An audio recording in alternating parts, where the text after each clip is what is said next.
Good morning. It's good to see this number out. At about 10 till, me and Bill and Penny were wondering if it's just going to be a Bible class of 3, so I'm glad that everybody did show up. It's good to have some visitors with us. Certainly grateful for your presence. So since our projector is acting like the children of Israel in the book of Judges, where it's faithful for a while and then it's not faithful for a while, we're not even going to mess with the projector or slides. So with that being the case, is there anybody that needs questions for Lesson 5 that we'll be going over this morning? So we are starting in the book of Judges, but I know it's been 2 weeks since we've been together because of the gospel meeting. I do want to just kind of put a bow tie on the book of Joshua.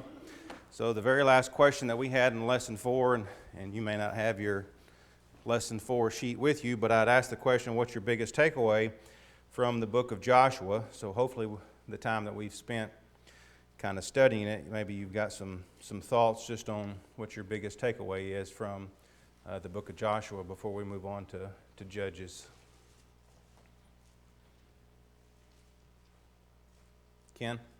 Basically, when you follow God, you'll be blessed, but if you choose to disobey Him, you're going to suffer.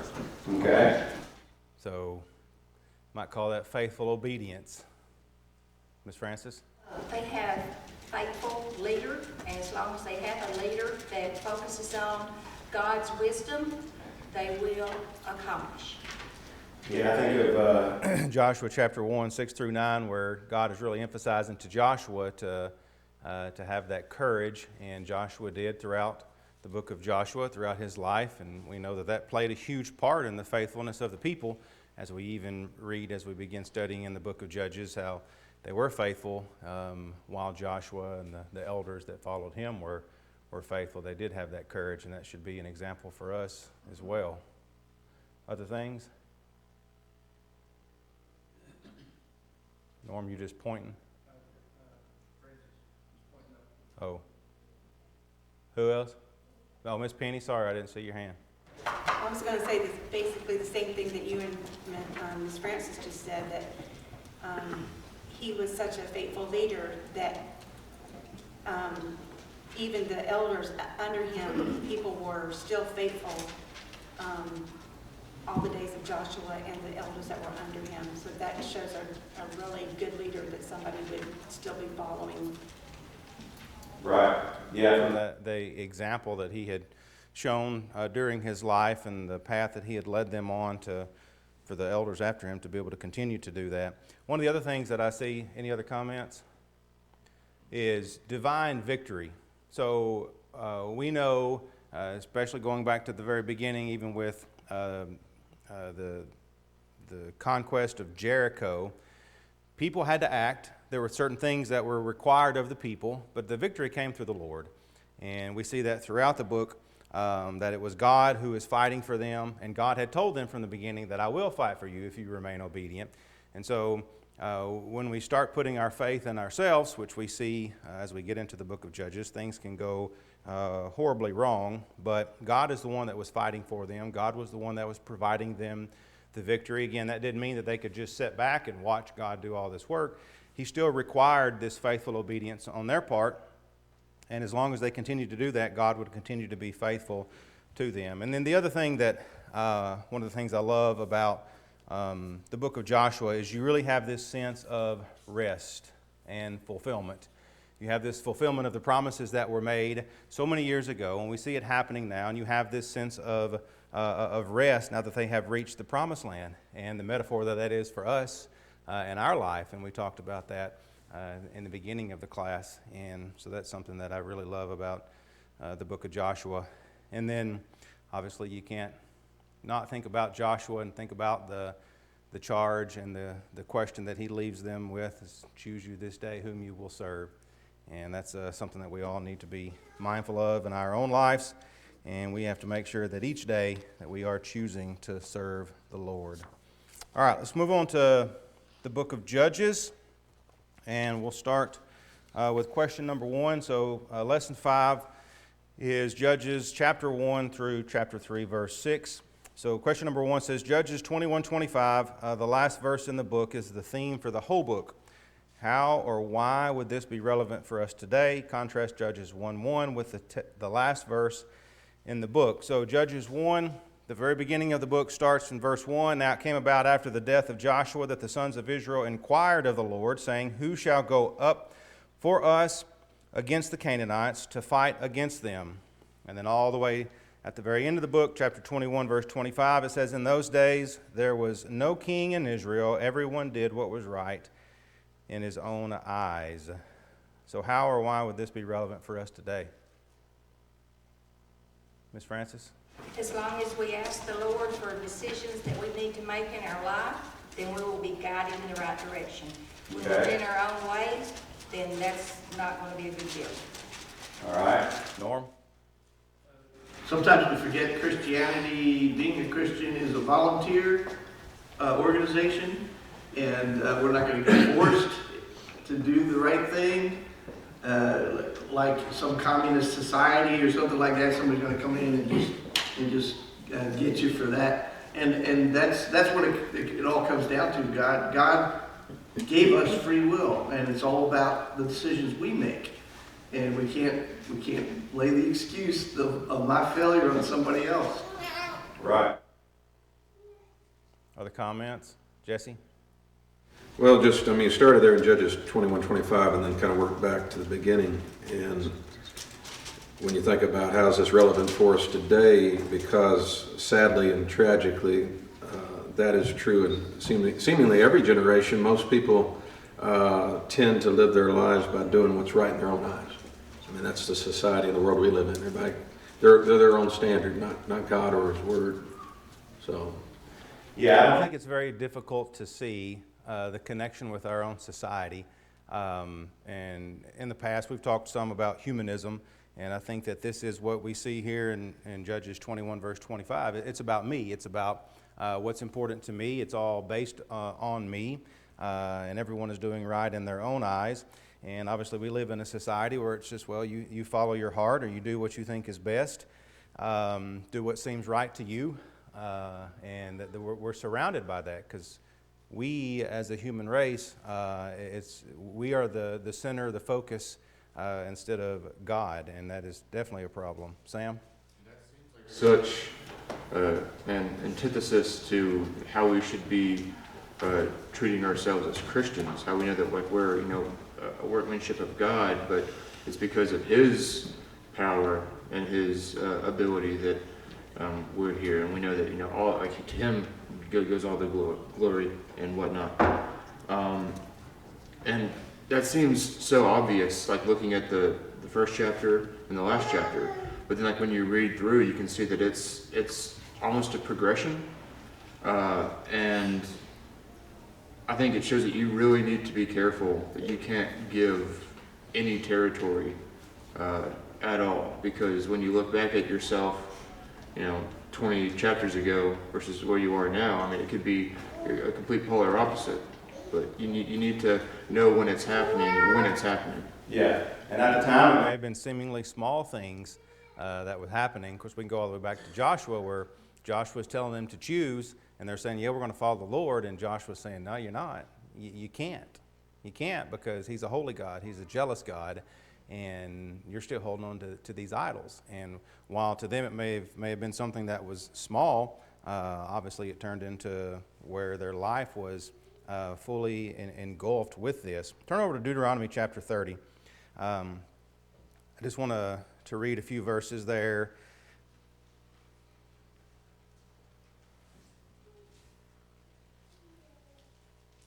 God's intent, obviously, for His people was that He was going to provide leadership for them so long as they followed His law, so long as they remained faithful to Him. He was going to provide all that they needed.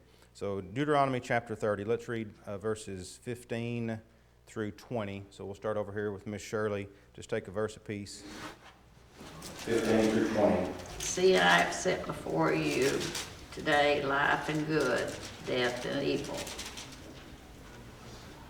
And that I command you today to love the Lord your God, to walk in His ways, and to keep His commandments and His statutes and His judgments, that you may live and multiply, and that the Lord your God may bless you in the land where you are entering to possess it. But if your heart turns away and you will not hear, but are drawn away to worship other gods and serve them, I declare to you today that you shall surely perish. You will not prolong your days in the land where you are crossing the Jordan to enter and possess it. I call heaven and earth as witnesses today against you that I have set before you life and death, blessing and cursing. Therefore choose life, that both you and your descendants may live. That you may love the Lord your God, that you may obey his voice, and that you may cling to him, for he is your life and the length of your days, and that you may dwell in the land which the Lord swore to your fathers, to Abraham, Isaac, and Jacob, to give them. So it says there in 21:25 that in those days there was no king in Israel. Was there a king? All right. So literally there was no king. Israel had not yet formed in some sort of form of central monarchy where they had a king. But obviously this is somewhat symbolic because they were completely lawless spiritually, even though we know that God had said, I'm going to be with you, I will lead you, I will guide you, I am your Lord.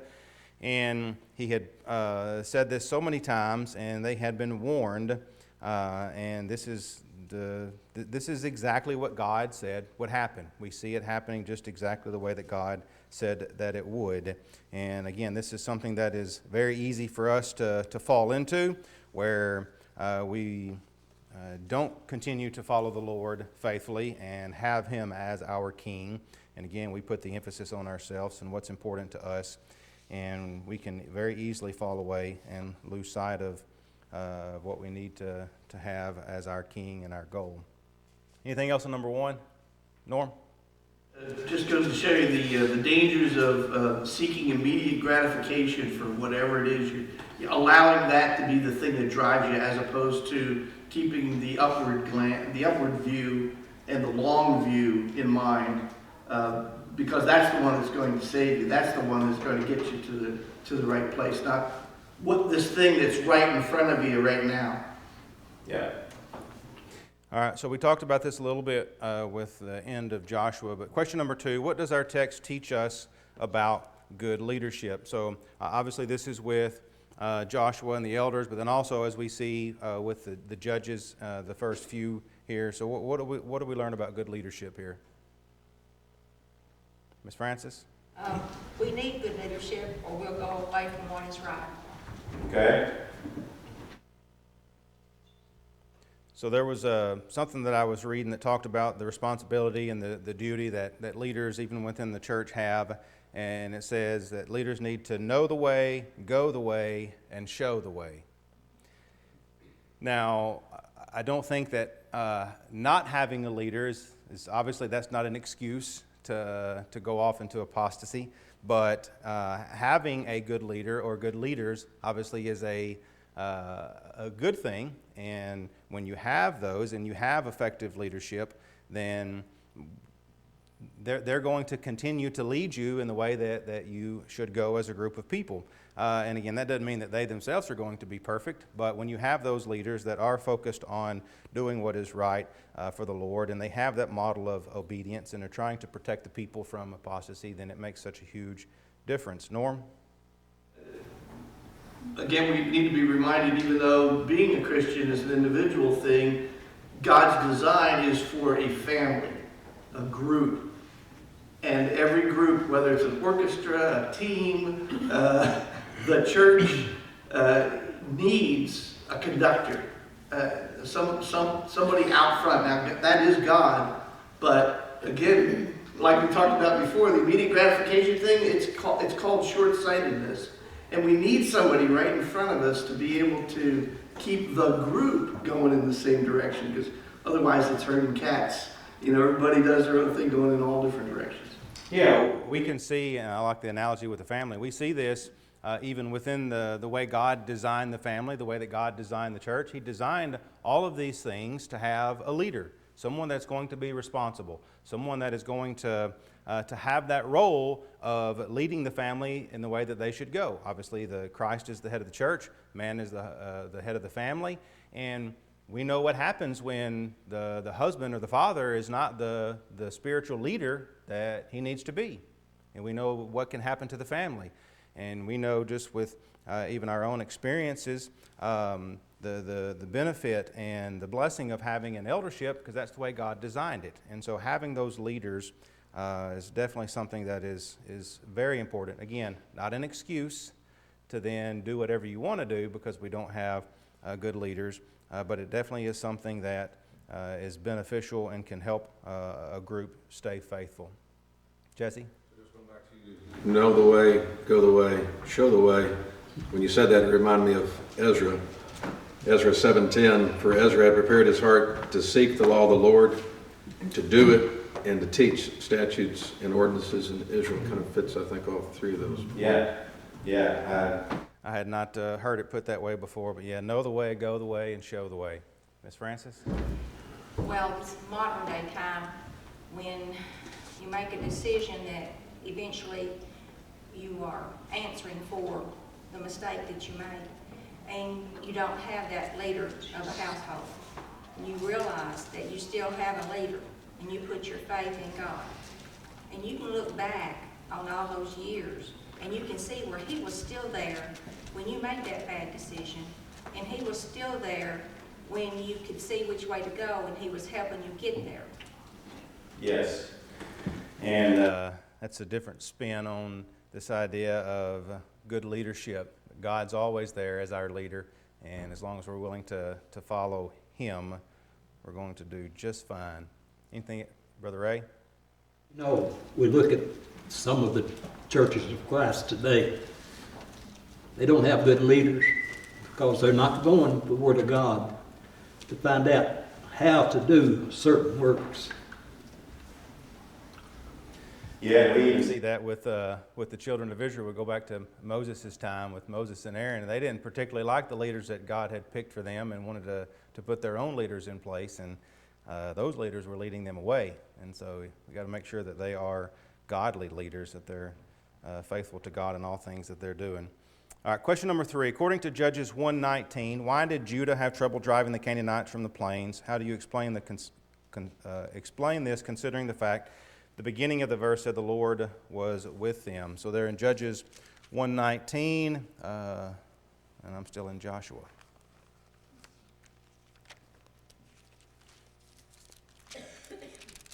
Judges 1:19 says, now the Lord was with Judah, and they took possession of the hill country, but they could not drive out the inhabitants of the valley because they had iron chariots.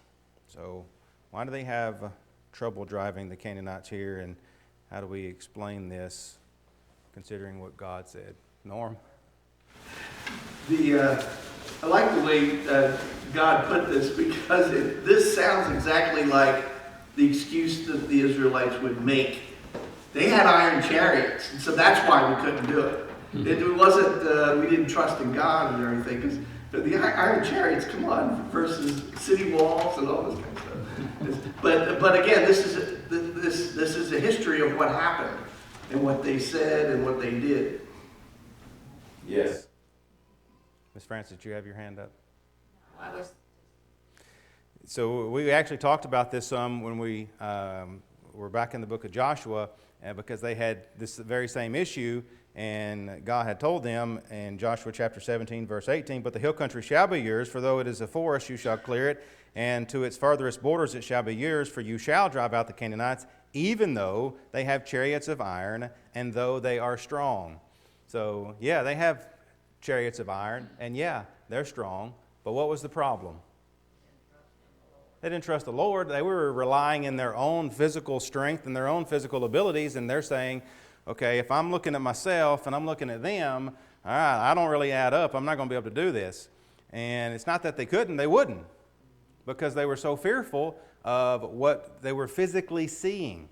And so Norm talked about this just a second ago, but we get so focused on what is in front of us that we can't see the size of God and the strength of God. And God had already told them multiple times. but they weren't listening. They were relying on themselves, even with all the history that they had had and the victories that God had provided them.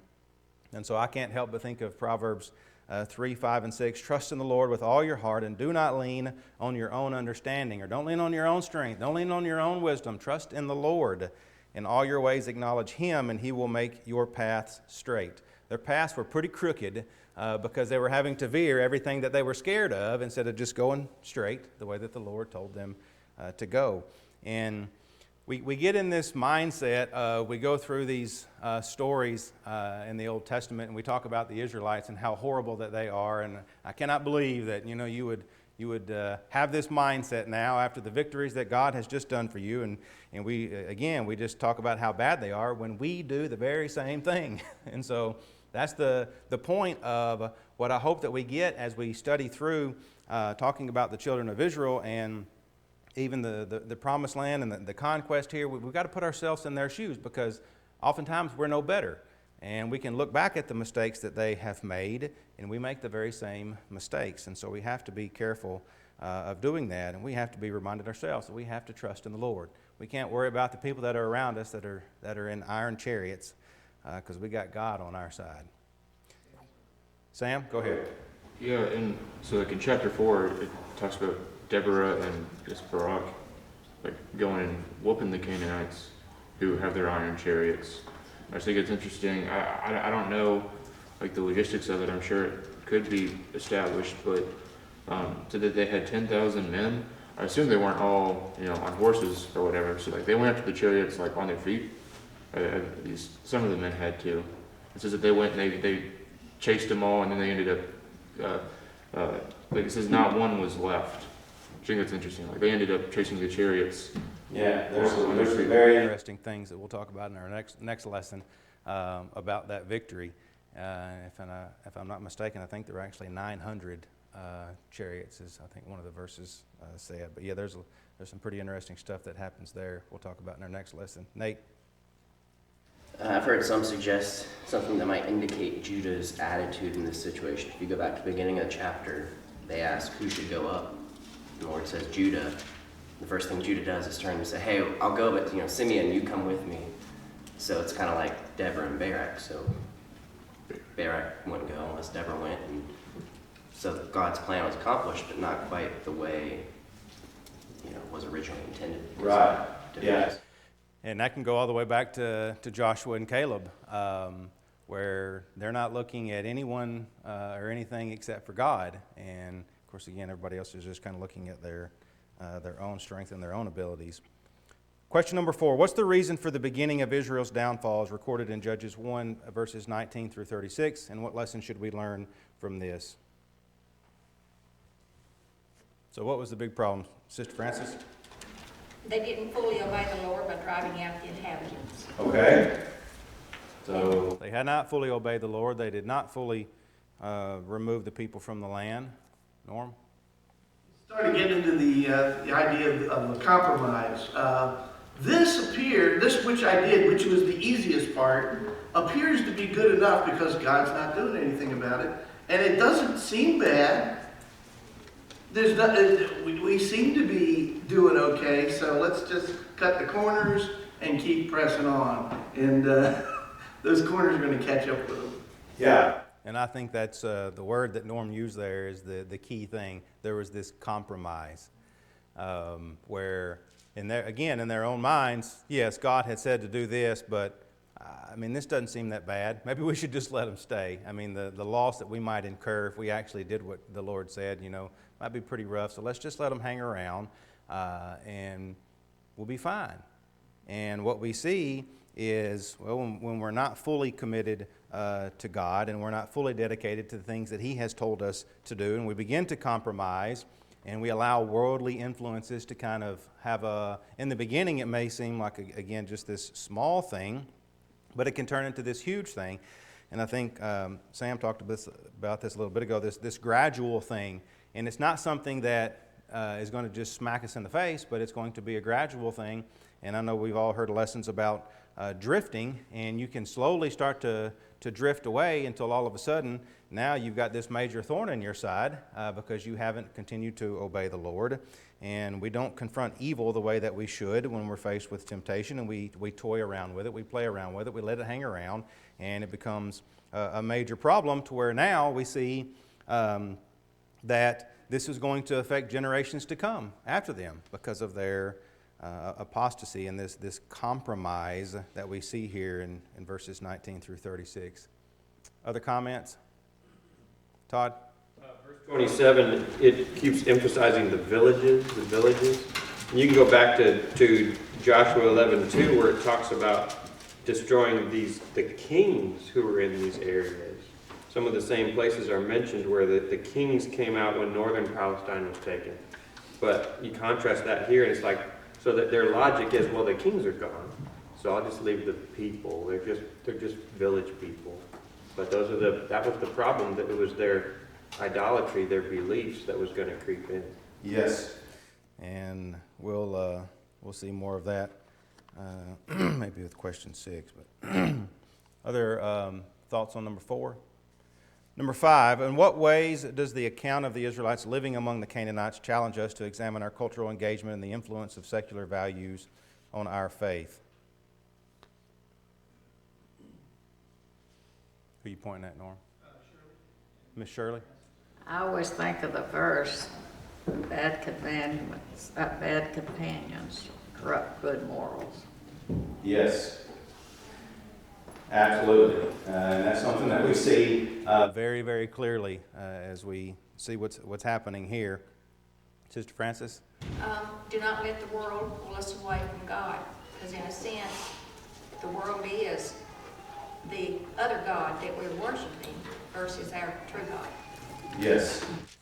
So we know that there had been this covenant that had been made, and one of the things that I think we need to see is there's more to a covenant than just okay, you do what you're supposed to do and I'll do what I'm supposed to do, but there really is this idea of this relationship, and God is so focused on that, as Joshua was telling the people, you're not going to be able to obey because he's a holy God, he's a jealous God, and he is a jealous God, and he's married Israel. And what do we see Israel doing? They've played a harlot. They're committing adultery now, and so the relationship has been broken because of this adultery that is now being committed. And it wasn't just one God, it's with multiple gods. And so they have completely broken this covenant relationship that they had. And in verse 20 of chapter 2, they had not listened to his voice. And so again, he was clear, but they hadn't listened to his voice. They were not obeying his commandments. And so in chapter 3 and verse 5, it says that they lived among the Canaanites, the Hittites, the Amorites, the Perizzites, the Hivites, and the Jebusites, and they took their daughters for themselves as wives and gave their own daughters to their sons and served their gods. So who are they listening to? God clearly says, you hadn't been listening to my voice. Well, this is what happens. So yes, maybe they had conquered the kings, but now the people are still here, and so when they're still here and we're surrounded by these people, well, they don't seem like they're that bad, so now we can just start intermarrying, and we're going to marry their daughters, and we're going to give our sons to them, and now we're all just intermingled, where now we're being heavily influenced negatively by those that are idolaters and those that are serving other gods. And so they're listening to the people that are around them. They're not listening to God. And again, everyone did what was right in their own eyes. And yes, it goes back to what Ms. Shirley said. Evil companionship corrupts good morals. And again, it's not going to be something that maybe slap us in the face, but it's going to be this gradual decline because of the compromise. Sam? To be made with the commands that Israel needed to follow that they didn't, and the commands that Christians today need to follow. The similarity is that you need to be very deliberate when you interact with these people. You need to know what your goal is when you interact with people of the world. That we obviously don't have the same commands that Israel had, but in a sense we're trying to expand our territory, expanding the kingdom of God by adding these people to it. And that's something that is shown throughout the New Testament. That's when you see Christ eating with the tax collectors and whatnot. He's accused of doing the wrong thing. Like, he had a purpose for it. He wasn't there just hanging out as much as he had a goal, and he went in there to achieve it. I think the same way we need to keep that in mind. And when we interact with people of the world, it shouldn't just be, with our guard down and just lackadaisically and whatnot. We need to understand that we're there for a purpose, and we need to commit to it. Absolutely. I think of James chapter 4, verse 4. You adulterous people, do you not know that friendship with the world is enmity with God? Therefore, whoever wishes to be a friend of the world makes himself an enemy of God. And this is exactly what had happened to the children of Israel, and it is something that can very easily happen to us today as well. Any other thoughts on number 5? Question number 6. What lessons can we learn from the angel of the Lord's message to the people in Judges chapter 2, verses 1 through 5? And we'll look at that here in just a second. And then I gave you some other passages to consider, and I did make a mistake. That last one should be 2 Timothy 2, 11 through 13. So let's read Judges chapter 2, verses 1 through 5. And who did we end with over here? Bob's the last one. So, Miss Rhoda, if you want to read Judges chapter 2, beginning in verse 1. Go ahead, Bill.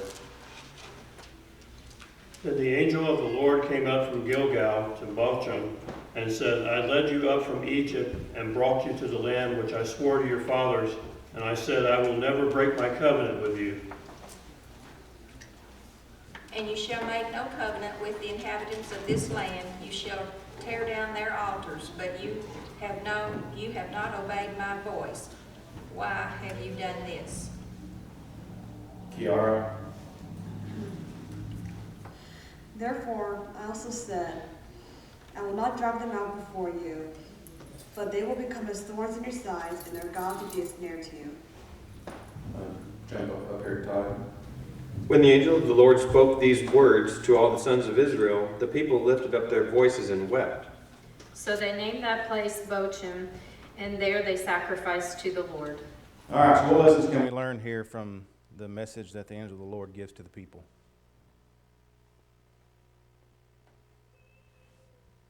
Norm? Faithful in his punishments as he is in his blessings. All right, so God's going to be faithful regardless. We know that that's the case, and he even says there in verse 1, I will never break my covenant with you. The breaking of the covenant is not going to be on my part. But as we even read back in Deuteronomy, choose life or choose death, and well, because of their actions, they're choosing death, and we see the consequences of that. And, in this situation, it might be considered partial faith. They had not completely neglected God. They obviously continued to, they knew who God was in a sense, but partial faith is still full disobedience, and so you can't keep part of the covenant and not all of the covenant, and everything's going to be all right. There are going to be consequences that they are going to have to face, and so they're going to have to deal with these consequences now because of their partial faith and their partial obedience, and it is going to be this thorn in their side, as it says. And like Norm says, God is going to keep his promises. Even though the people are utterly failing at keeping their end of the bargain, God is going to continue to keep his promises. And so he is going to remain faithful regardless of what is going on from the children of Israel's standpoint.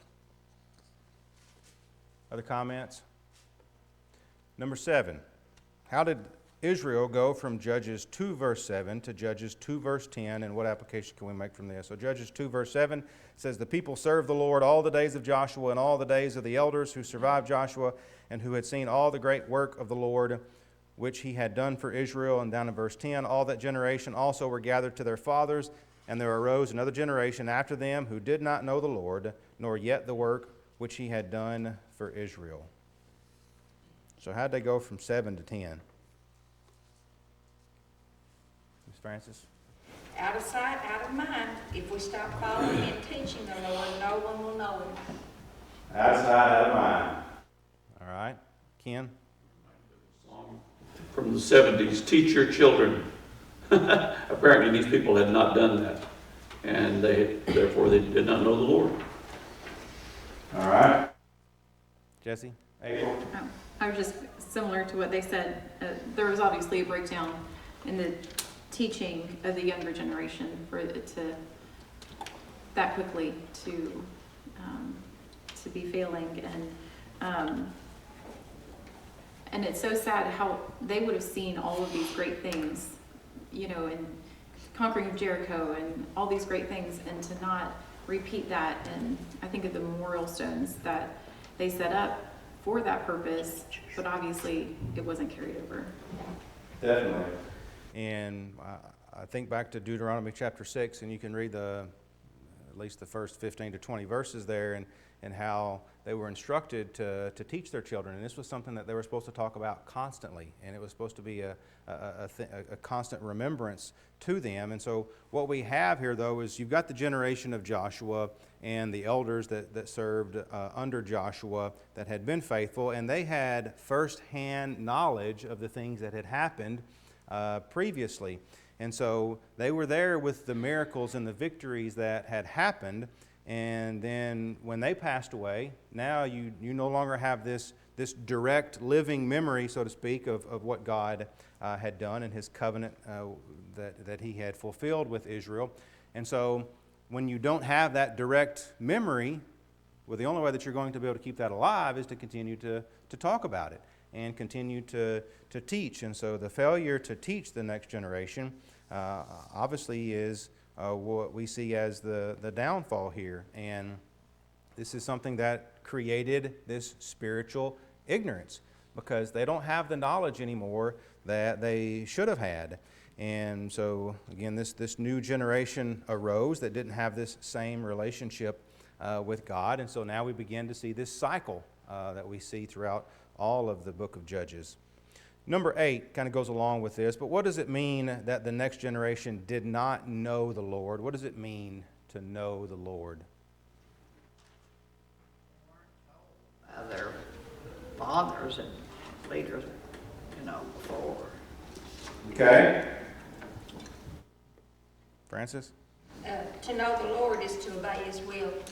Okay. To know the Lord is to obey His will. So we know that the fact that they didn't know the Lord didn't mean that they were completely unaware of God and who God was. Norm?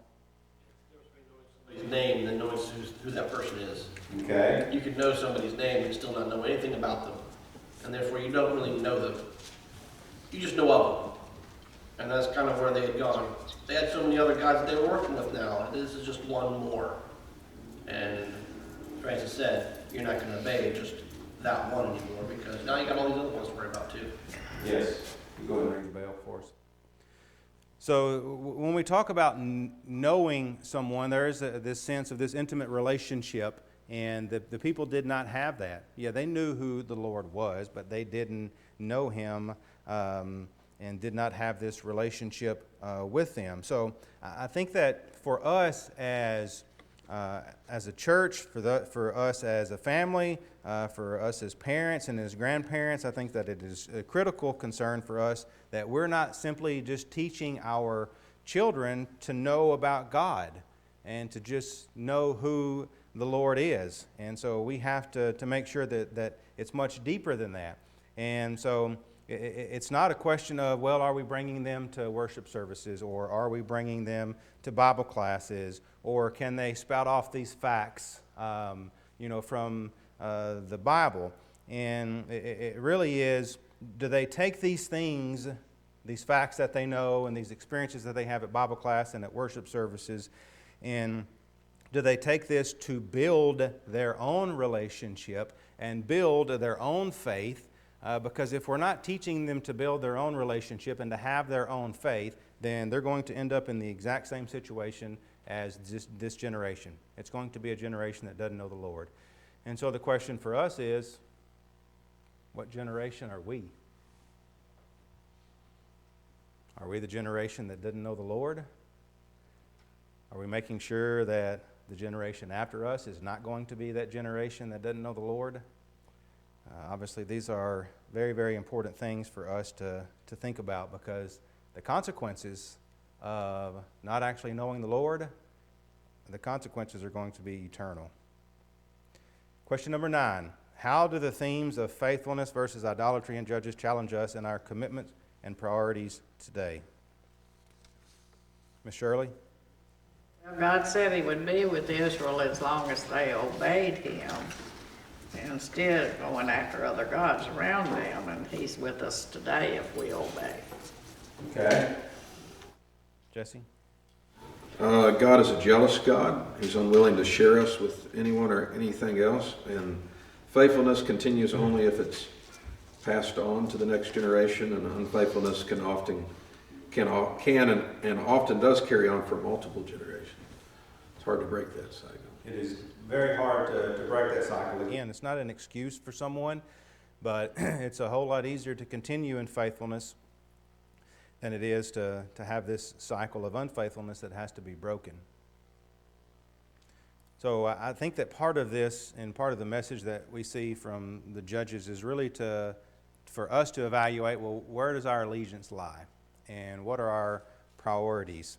And we have to make sure that we are choosing faithfulness regardless of the things that may be surrounding us and the cultural pressures that we may have. And at times those things are going to be very, very hard for us to deal with, but we have to make sure that we continue to remain faithful to the Lord, again, regardless of what we have going on around us. Question number 10. How does the apostasy, oppression, deliverance, and peace cycle in the book of Judges reflect human nature and our relationship with God? Todd? This is a downward spiral for them. And every time that God delivers them, they enjoy peace. And it's the peace that brings about the apostasy. And so we kind of learn from their cycle that they are the most faithful to God. They finally cry out to God under oppression when times are bad. But they fall away from God when times are good. That's something for us to watch out for. Yeah, I think that what we see, and I'm going to go ahead and ring the bell. So to me, it is this warning about complacency, because yes, when they're in these times of peace, they grow complacent, and it's like, well, we're okay. And well, when we're complacent, we're no longer committed. And so we have to maintain our commitment, regardless of the situation, through peace and through again, trials. We have to maintain that. Norm? The importance of challenging ourselves during times when we're strong and when things are going good. That is not the time to rest and relax. That, in fact, is the time to challenge ourselves. There will be other trials that will come, but don't wait for them. Yeah. Challenge yourself, build your strength during those times when you are strong. Yes. Remain vigilant, because again, the devil is not dumb. And so he's taking advantage of us during these times when we think that everything is going great, when we can grow complacent. And so we have to make sure that we maintain our commitment. Ms. Shirley? God chastens, and when he does,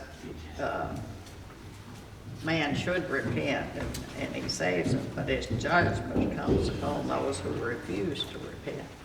Yes. All right, we'll pick up with question number 11 and then get into lesson 6 next week. Thanks, everybody.